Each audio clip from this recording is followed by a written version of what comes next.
Cuando hablamos de las tres religiones abrámicas, el judaísmo, el cristianismo y el islam, hablamos de que existen diferencias irreconciliables, ni que hablar de las miles de ramificaciones y sectas que han existido en estas tres religiones.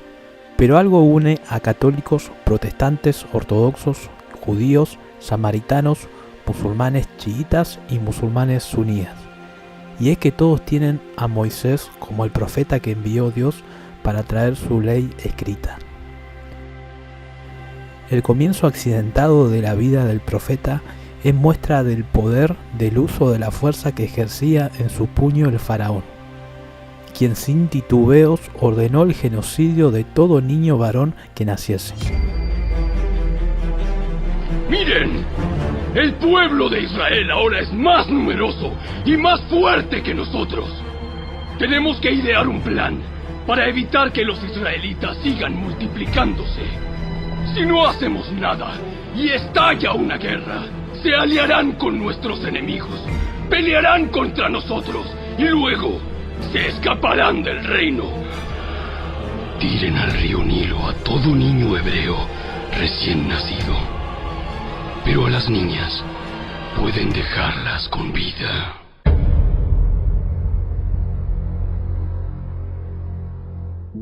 Si tan solo Moisés hubiese nacido años antes como su hermano Aarón, o hubiese nacido mujer como Miriam su hermana, no hubiese tenido que comenzar su vida en tan dramáticos acontecimientos. Moisés era hijo de Amram y de Jacobed. Su madre, luego de 3 meses, no pudiendo esconderlo más, tomó la decisión de llevarlo al río Nilo debido al decreto del faraón de dar muerte a todo niño varón. Resguardándolo en una cesta flotante, le dejó.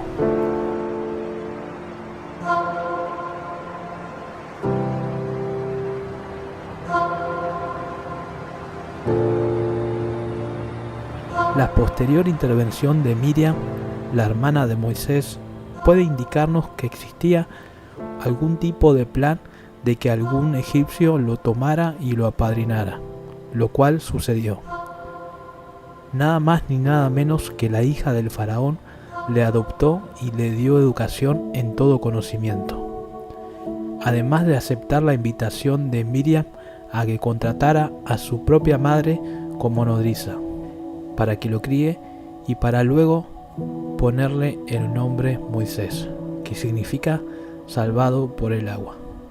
Según el historiador judío Flavio Josefo, el nombre de la princesa egipcia era Enutmira o Termutis. Cuando creció, Moisés presenció un hecho de brutalidad hacia uno de los israelitas por parte de un egipcio. Esto fue suficiente para que Moisés decidiera cometer asesinato, enterrando luego al egipcio para que nadie supiese. Al día siguiente, cuando Moisés salió de nuevo a visitar a los de su pueblo, vio a 2 hebreos peleando. ¿Por qué le pegas a tu amigo? El hombre le contestó: ¿Quién te nombró para ser nuestro príncipe y juez? ¿Vas a matarme como mataste ayer al egipcio? Entonces Moisés se asustó y pensó: Todos saben lo que hice. Visiblemente tenía un amor que iba creciendo por los suyos. Su intención de mediar y juzgar en una pelea entre 2 israelitas demuestra esto mismo. Pero el rumor del asesinato del egipcio llegó hasta el faraón. El faraón se enteró de lo que había ocurrido y trató de matar a Moisés, pero él huyó del faraón y se fue a vivir a la tierra de Madián. Cuando Moisés llegó a Madián, se sentó junto a un pozo. El sacerdote de Madián tenía 7 hijas, quienes fueron al pozo como de costumbre para sacar agua y llenar los bebederos para los rebaños de su padre. Pero llegaron unos pastores y las echaron de allí. Entonces Moisés se levantó de un salto y las rescató de los pastores. Luego sacó agua para los rebaños de las muchachas. El padre de las pastoras, Jetro, era sacerdote de Madián. Adoptó a Moisés como hijo suyo y le permitió que habitase en su tierra. Allí trabajó Moisés como supervisor y responsable principal de los rebaños. A su debido tiempo, Jetro también permitió que Moisés se casase con la mayor de sus hijas, Séfora. Trabajando como pastor, Moisés vivió en Madián durante 40 años, tiempo durante el cual Séfora le dio un hijo, a quien Moisés llamó Gersón. En cierta ocasión, Moisés llevó a su rebaño al monte Horeb, y allí vio una zarza que ardía sin consumirse. Cuando Moisés intentó aproximarse para observar más de cerca aquella maravilla, Dios le habló desde la zarza, revelando su identidad e intención a Moisés. Moisés se quedó mirando lleno de asombro, porque aunque la zarza estaba envuelta en llamas, no se consumía. Oh, esto es increíble. ¿Por qué esa zarza no se consume? Tengo que ir a verla de cerca. Cuando el Señor vio que Moisés se acercaba para observar mejor, Dios lo llamó desde el medio de la zarza.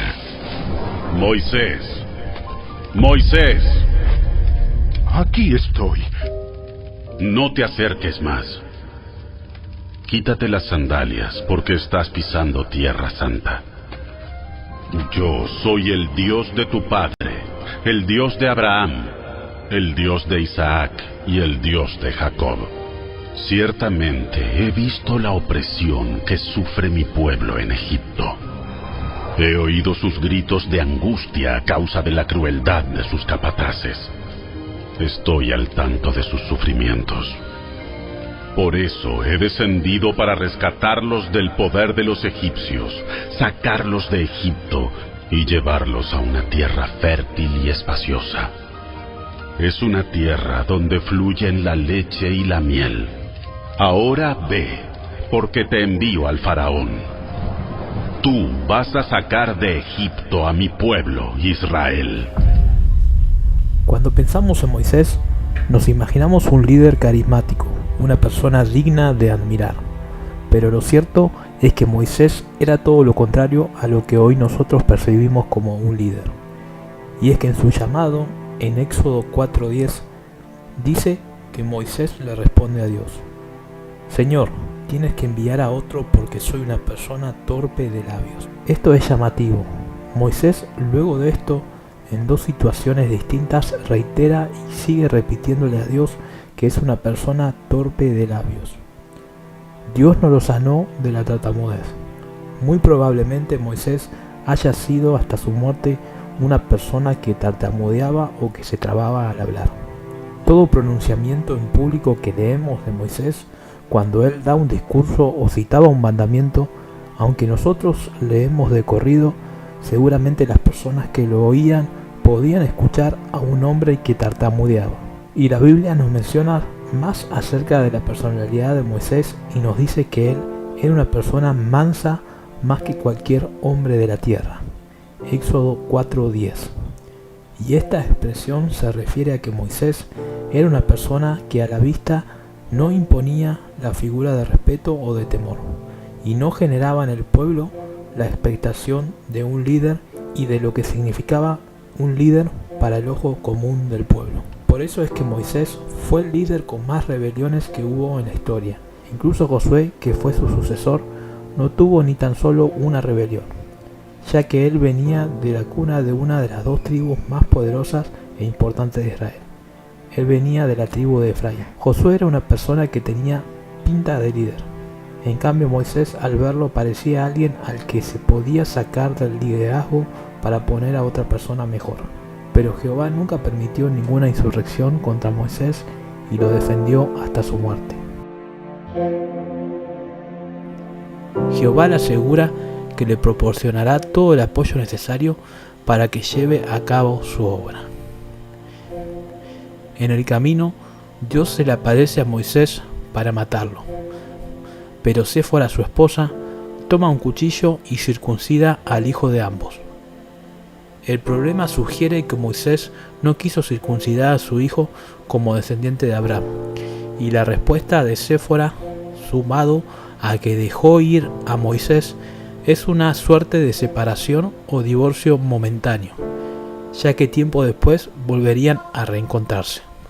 Moisés obedece y regresa a Egipto, donde es recibido por Aarón, su hermano. Ambos organizan una reunión para informar a los israelitas sobre lo ocurrido, y luego de las señales, revelaciones y proezas llevadas a cabo por Moisés, los hebreos lo seguirán como enviado que trae la palabra de Jehová. Pero no se le hizo fácil. Entre las primeras señales de convertir el bastón en serpiente y convertir el agua en sangre, 2 sacerdotes de los más poderosos de los egipcios responderían realizando esos mismos prodigios, pero desde un lugar más oscuro. Ellos fueron Janes y Jambres.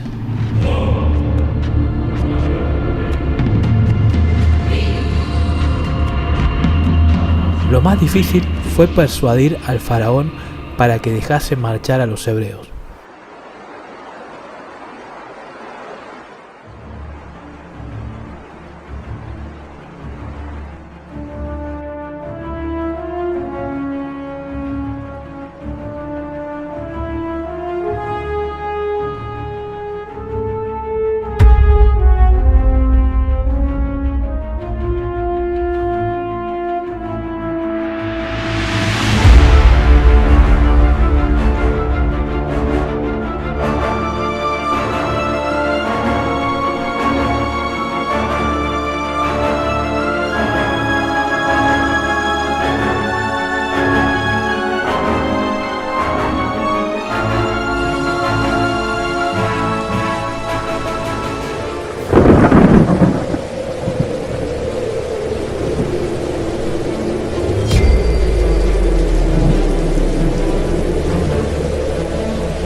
A pesar de ver cada vez más el poder de Dios, no dejó ir a Israel hasta la última plaga, la muerte de los primogénitos egipcios.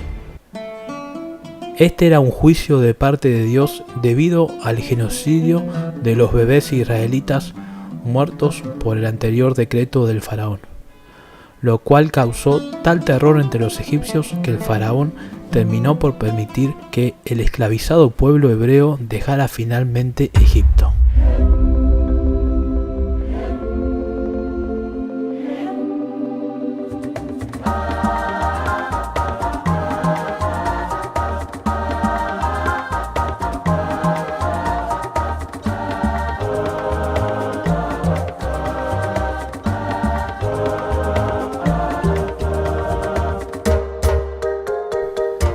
Moisés lideró al pueblo israelita, iniciando así la larga travesía hacia la tierra prometida, partiendo desde Ramsés hacia Sucot, unos 600.000 hombres, sin contar niños.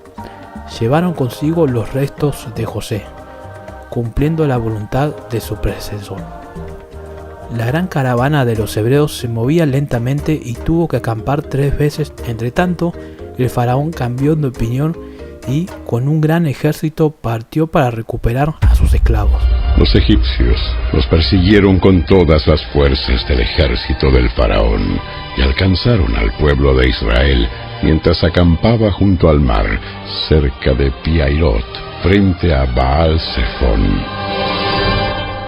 Mientras el faraón se acercaba, los israelitas levantaron la vista y se llenaron de pánico al ver que los egipcios los alcanzaban. Entonces clamaron al Señor y le dijeron a Moisés: ¿Por qué nos trajiste aquí a morir en el desierto? ¿Acaso no había suficientes tumbas para nosotros en Egipto? ¿Qué nos has hecho? ¿Por qué nos obligaste a salir de Egipto? Luego el Señor le dijo a Moisés: ¿Por qué clamas a mí? Dile al pueblo que se ponga en marcha. Toma tu vara y extiende la mano sobre el mar. Divide las aguas para que los israelitas puedan pasar por en medio del mar, pisando tierra seca.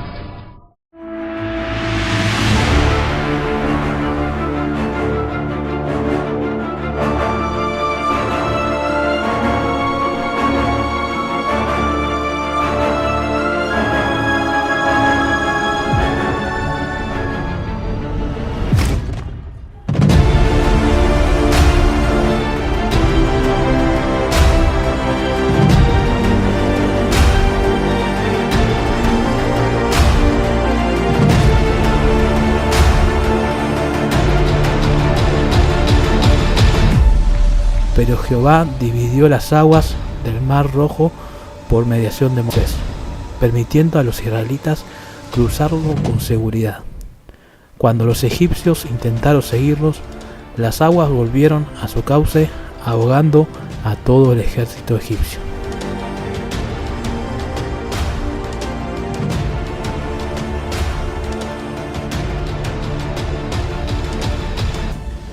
Luego de 3 meses desde que los hebreos habían salido de Egipto y durante la travesía por el desierto, Dios confirió los 10 mandamientos directamente a Moisés y lo hizo en el monte Sinaí.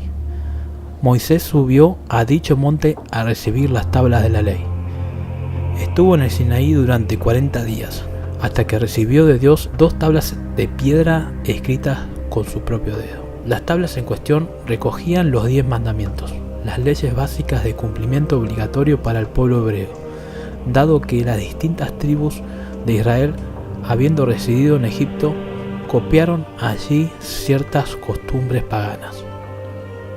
Cuando Moisés bajó a notificar a su pueblo, descubrió que en su ausencia los israelitas habían fundido metales preciosos y construido un becerro de oro, a semejanza de un cuadrúpedo ídolo egipcio, y comprendió que lo adoraban.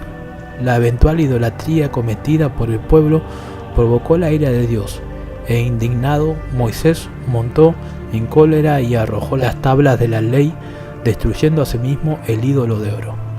Las prescripciones divinas, no obstante, serían reescritas y restablecidas por Moisés. En el monte Sinaí, el pueblo judío fue organizado doctrinalmente por el sacerdocio de Aarón. Se les inculca estatutos, mandamientos y por sobre todo el desarrollar la fidelidad a los convenios de Jehová. El camino por el desierto no fue nada fácil. Para alimentarlos, Jehová hizo llover maná del cielo. Para beber, les dio múltiples fuentes de agua, como la fuente de agua amarga convertida en agua dulce. Ya cerca de la tierra prometida, Moisés encomienda a 2 espías investigar, pero al volver, 10 de los 12 espías dan un reporte sumamente desalentador sobre los gigantes que moraban sobre estas tierras, inculcando miedo a las huestes armadas y por sobre todo desconfianzas a la promesa de Jehová. Debido a esto, Dios castigó a Israel con 40 años en el desierto, por su falta de fe, y prohibió la entrada de todo varón mayor de 20 años a la tierra prometida. Hay que aclarar que la prohibición no incluyó a Josué y a Caleb, quienes sí mostraron fe a las promesas de Dios. En su travesía por los desiertos, Israel lucha por primera vez contra los amalecitas. Con la ayuda de Dios a través de Moisés, los derrota. Israel además vence a Arad y a los amorreos liderados por el rey Sejón, y rodean tierras por donde no se les permite combatir, ni se les da el paso, como es el caso de las tierras de Edom. Ya estando cerca de Moab, Balac, rey de los moabitas, ve venir a Israel por el margen oriental y teme del pueblo de Dios. Manda a llamar a Balaam, un profeta de Mesopotamia, para que maldiga al pueblo de Israel. Pero Jehová envía un ángel a interponerse en el camino de Balaam, hacia el monte de Baamot Baal, y es persuadido a bendecir al pueblo israelita. Y lo hace 3 veces a pesar de los deseos de Balac. Pero más adelante, Balaam lograría dañar al pueblo de Israel. Por su consejo, las mujeres moabitas sedujeron a los hombres israelitas haciéndolos pecar. Balaam fue un gran antagonista de Moisés, pero fue derrotado y muerto por la orden del profeta israelita. Finalmente, Tras 40 años de vagar por el desierto, los hebreos de aquella generación murieron en el desierto. Una nueva generación de hebreos libres, nacidos en el Éxodo, llegaron a la tierra prometida y entraron por fin a ella guiadas por Josué. A Moisés se le prohibió entrar a la tierra prometida por desobedecer a Dios en Meriba y golpear la roca en vez de hablarle.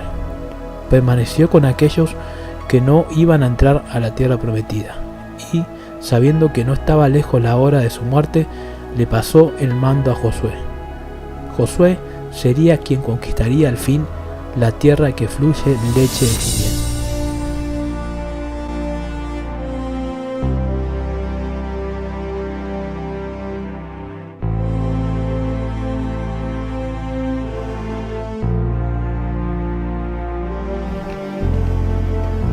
Luego de que Moisés muere, la Biblia describe que el arcángel Miguel y Satanás tuvieron una disputa por su cuerpo. Por último, lo vemos en los Evangelios, en el monte de la Transfiguración, junto a Elías y a Jesús.